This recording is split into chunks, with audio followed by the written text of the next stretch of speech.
ठाणे शहरातील पाणी टंचाईच्या प्रश्नावर भाजपाच्या आमदारांकडूनच पावसाळी अधिवेशनात आवाज उठवला जाणार आहे। ठाणे महापालिकेच्या पाणीपुरवठा नियोजनावर प्रश्न उपस्थित करत निधीच्या वापराबाबत श्वेतपत्रिका काढण्याची मागणी आमदारांनी केली आहे।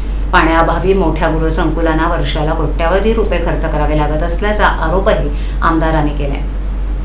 ठाणे शहरातील पाणी समस्येसंदर्भात रविवारी भाजपाच्या खोपट येथील भाजपाच्या पक्ष कार्यालयात पत्रकार परिषदेचं आयोजन करण्यात आलं होतं। यावेळी आमदार संजय केळकर, आमदार निरंजन डावखरे, आमदार माधवी नाईक उपस्थित होते। शहरातील पाणी पुरवठ्याची स्थिती गंभीर असल्याचं सांगत आमदार केळकर यांनी पालिका प्रशासनावर टीका केली। ठाणेकरांकडून सातत्यानं पाणी समस्येबाबत तक्रार येत आहेत, मात्र प्रशासनाकडून समाधानकारक उत्तरं दिलं जात नसल्याचा आरोप त्यांनी केलाय। शहरात मोठ्या प्रमाणावर उंच इमारती आणि गृहसंकुलं उभी जात आहेत, मात्र त्यांना पाणी पुरवठा करण्याचं नियोजन काय, असा सवाल केळकर यांनी उपस्थित केलाय। अनेक गृहसंकुलांना टँकरच्या माध्यमातून पाणी घ्यावं लागत असून काही मोठ्या गृहसंकुलांना वर्षाला 1.5 कोटी रुपयांपर्यंत खर्च करावा लागत असल्याचा दावा त्यांनी केलाय। पाण्याची व्यवस्था करा, अन्यथा शहरातील नवीन बांधकामांना परवानगी देणं थांबवा, अशी मागणी केळकर यांनी केली। तसंच शहराला किती पाणी मिळतं, त्यातील किती पाणी वितरित होतं आणि किती गळती होते याचा हिशोब पालिकेनं द्यावा, अशी मागणी त्यांनी केली आहे। केंद्र सरकारच्या अमृत 1 आणि अमृत 2 योजनेतून ठाणे महापालिकेला 1,819 कोटी रुपयांचा निधी मिळाला, मात्र या निधीचा वापर कुठे झाला याची माहिती पालिकेकडे नसल्याचा आरोप केळकर यांनी केला।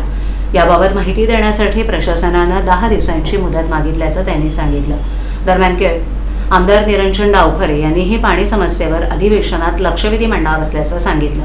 ठाणे महापालिकेकडे पाणी मीटर, नियोजन आणि पारदर्शक व्यवस्था नसल्याचा आरोप त्यांनी केला। पाणी समस्येसाठी तयार करण्यात आलेली समिती अद्याप कार्यरत नसल्याचंही त्यांनी सांगितलं। शहरात टँकर माफियांची लॉबी कार्यरत असल्याचा आरोप करत पाणी पुरवठ्याची संपूर्ण माहिती पालिकेच्या संकेतस्थळावर नागरिकांसाठी उपलब्ध करून द्यावी, अशी मागणी डावखरे यांनी केली। अमृत योजनेतील निधीचाही योग्य वापर झाला नसल्याचा आरोप त्यांनी केला आहे। तर त्याच्यामध्ये देखील हा विषय जो आहे तो निश्चितपणे आम्ही घेणार। पाण्याचा जो विषय आहे पाण्याचा, आज म्हटलं की निधी काय बद्दल चोरी होते, पाणी चोरी होते। तुम्ही जाऊन बघा पाईपलाईन किती ठिकाणी फोडले।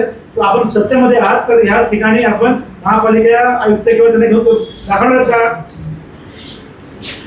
असे अनेक प्रकार जे आहेत ते आम्ही प्रत्यक्ष फोटोद्वारे, व्हिडिओद्वारे प्रत्यक्ष भेटून आम्ही वेळोवेळी दाखवत असतो, दाखवलेले आहेत, जे अगदी अनधिकृत बांधकामापासून। परंतु संवेदनशीलताच नसेल आणि दाढी कातडी असेल आणि अशा पद्धतीने जर मस्ती असेल, मी याला मस्तीच म्हणेन की तुम्ही किती लाख लोकांना वेठीस धरताय, याच्यामध्ये तुम्ही उपाययोजना तातडीने करायला पाहिजे।